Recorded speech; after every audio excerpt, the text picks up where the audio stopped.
We've been looking at the Apostle Paul's own story, what it tells us about the gospel, and then pivoted into looking at what the assumptions were that was behind what Paul was writing.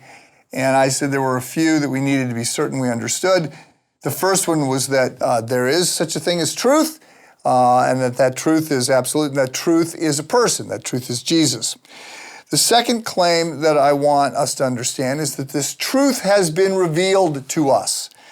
Galatians 1:11, I want you to know, brothers and sisters, that the gospel I preached is not of human origins. I did not receive it from any man, nor was I taught it. Rather, I received it by revelation from Jesus Christ. So Paul is not only saying he believes truth exists, but he's saying that God has revealed this truth to us. Let me just remind you in the margins, right, that there's 4 ways we generally know what we know. We know it through tradition because it's passed down to us. We believe something is true because it's passed down to us. We believe something is true because we study it in a lab. You know, we do science, we use logic. We know something is true because it's revealed to us. We would say the highest form of God's revelation to us is Jesus, but the Word of God incarnate, but also then the Bible, the Word of God written. And then we also have what we believe to be true based on our experience. To quote the great theologian Jiminy Cricket of Walt Disney fame, let your conscience be your guide. So, point number 1, there is truth, objective truth, and it is a person. Point number 2, that truth is revealed to us. Point number 3, that truth is too good not to be shared. So in today's culture, that's considered poor form. We're supposed to let everybody believe whatever they want to believe, keep our own beliefs to ourselves.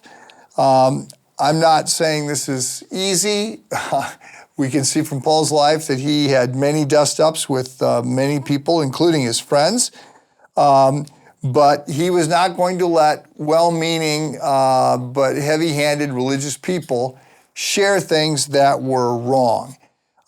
So the fact that so much has changed around us means that we can be a little unsettled. I want to go back and say we need to have confidence in the love of God and the Word of God.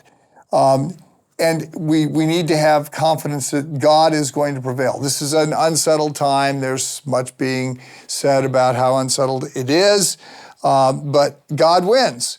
Yes, some can feel like, people of faith are getting pushed to the margins in the 21st century. I don't even know that that's true, but it doesn't matter. Secularism does not work. You do not have to think the sky is falling. God wins. God is in control. We have truth. We have a relationship with truth. Truth is a person.